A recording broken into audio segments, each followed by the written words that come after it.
Well, hello, I'm Mr. Bosco, and I teach science at Walluk Junior High. I'm going to start first by talking to my student. If you need to translate for me, if you need to do any translation for me, make sure you have your finger on the pause or ready to pause the video. Pause the video as often as you need to let your parents know what I'm saying here. Okay. All right. Um, I want to welcome your parents. Parents, I would like to welcome you to this short little video. I'm going to try to keep it short as I can, just to let you know what it is I do in my science classroom.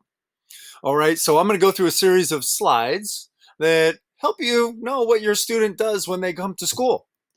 So first off, I want to talk about my class. So my class is science. We focus mainly on just how science works.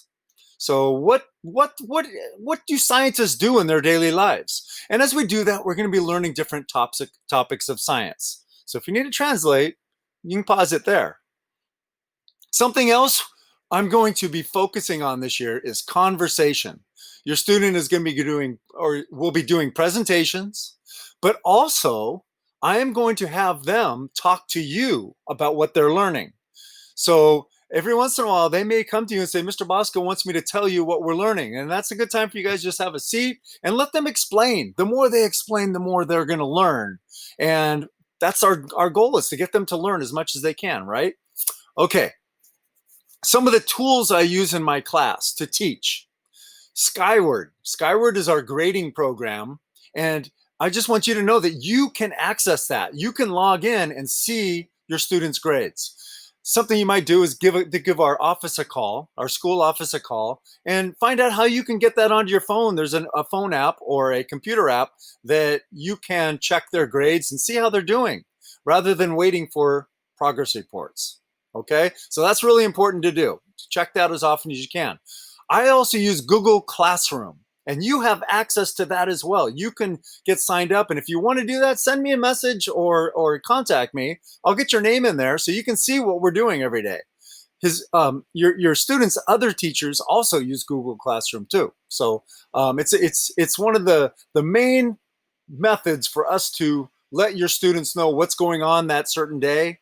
It's where they turn in their assignments. It's where they read about the directions about their assignments. And so you can access that as well. I also use what I call a virtual classroom. This is the classroom that they visit online on Monday. And there's an assignment that they do on every Monday that's listed in that virtual classroom. And there's a lot of other information in there as well. I'm going to show you that. I think it's on the next slide. Okay, and then also, every student should have a composition notebook. We call those our science journals. They take notes in these just about every day. I think we have about 20 pages of notes so far. The first 3 pages should be a table of contents. So I really want you to look at these as often as you can. So check, see how they're doing. It should be neat. It should be organized.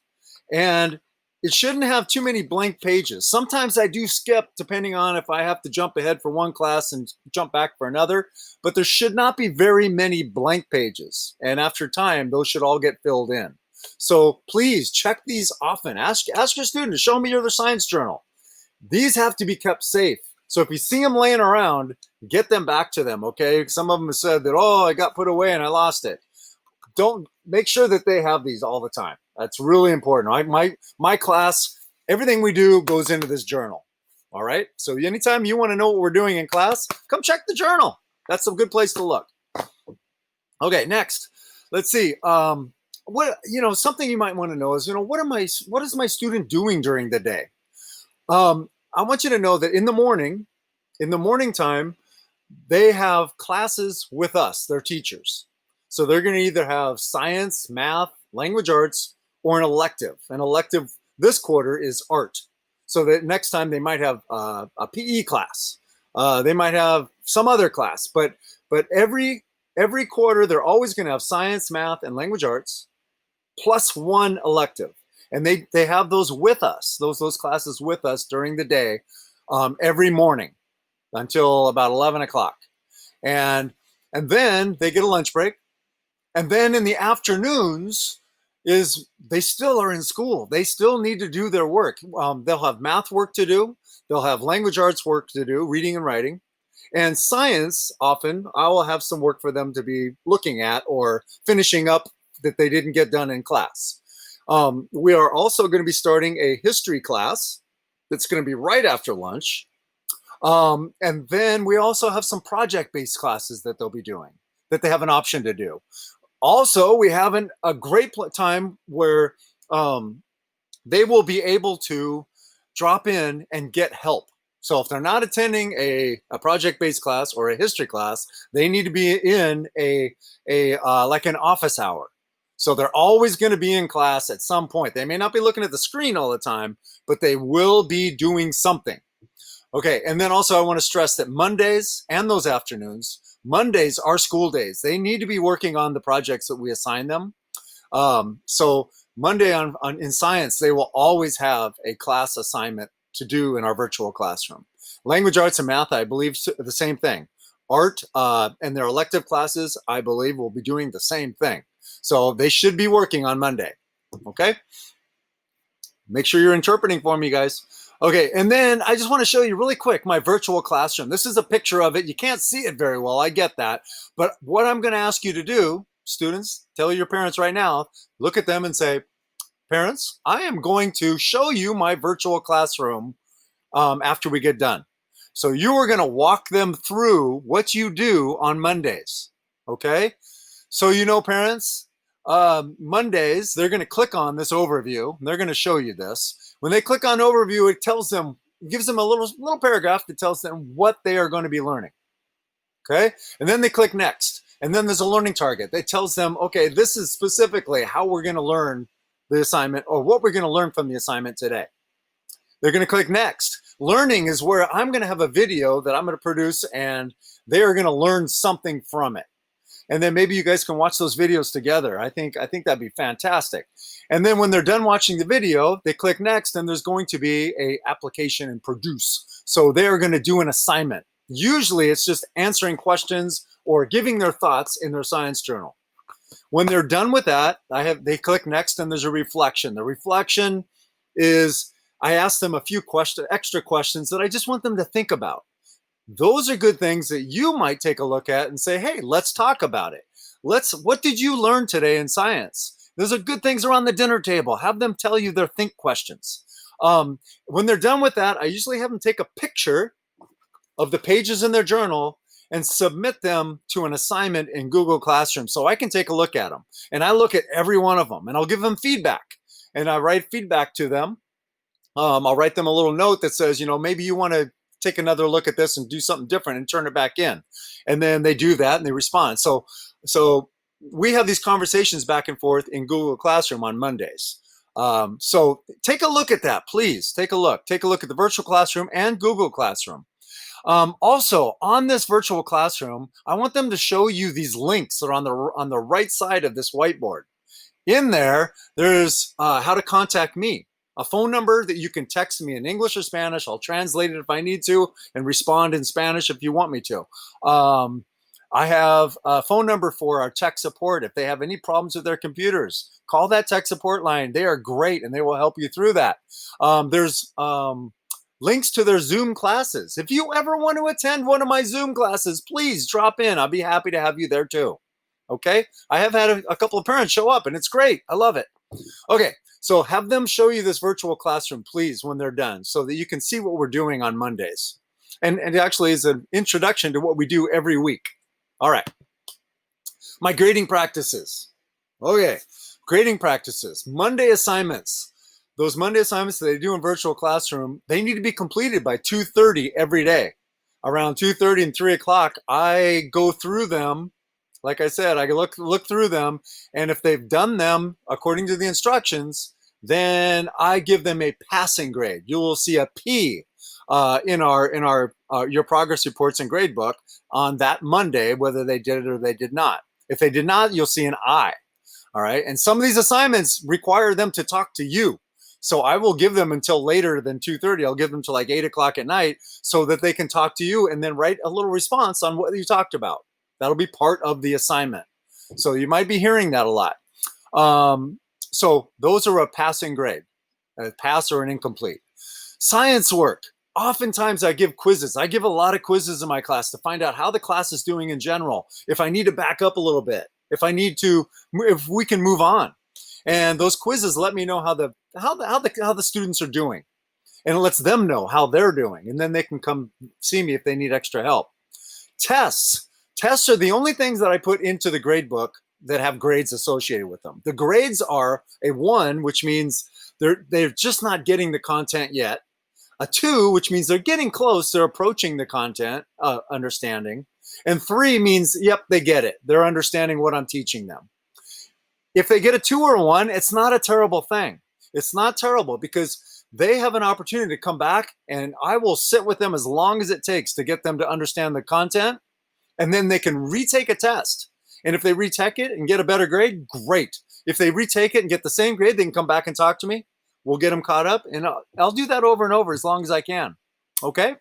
So don't worry if you see the 2s and 1s, but you definitely need to encourage them to talk to me. They need to come talk to me. And if you need to talk to me, come talk to me. Send me a message or call the school and we'll set up an appointment. Okay?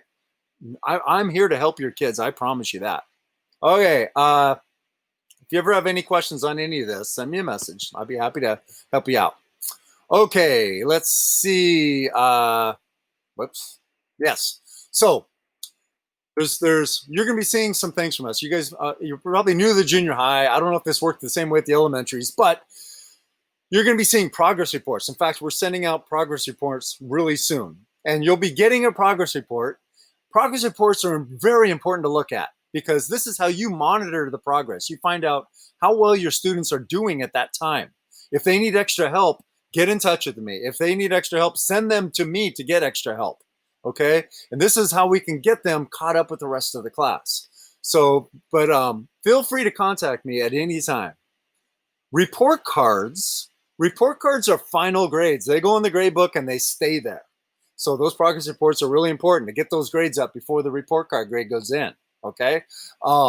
They're final, but I still give the opportunity on the next quarter.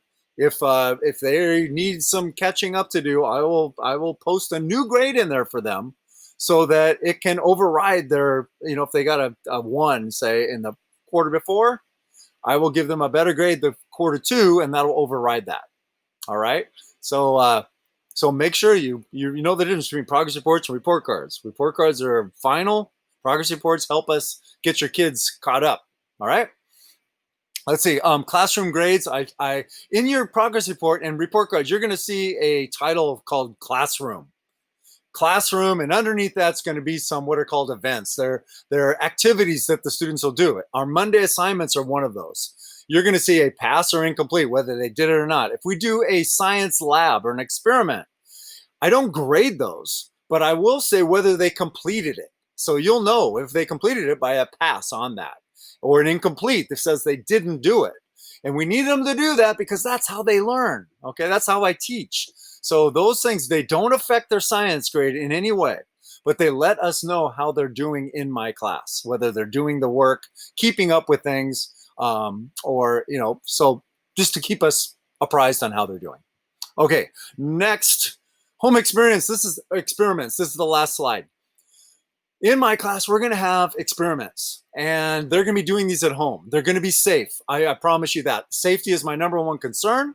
Anything that they use is going to be a safe chemical. If it's a chemical, it's going to be if it's something else that we're doing an activity wise, it's going to be safe. These are going to be materials that you probably have at home. If you don't have them at home, I'm going to try to make sure they're inexpensive, that you can maybe get at the store. And it might also be something that, if you don't have it, if you don't have wire, maybe get something else. Have them problem solve and try to figure out something else they could use. That's part of science is problem solving. So make sure. Wait. Yeah. So I'm sorry. So some of these projects might last several days, and I need to have a work area, a place where they can work on these safely. That they have maybe some like table space. After every project, they are going to clean up after themselves. But one thing I really need them to have is a safe storage place.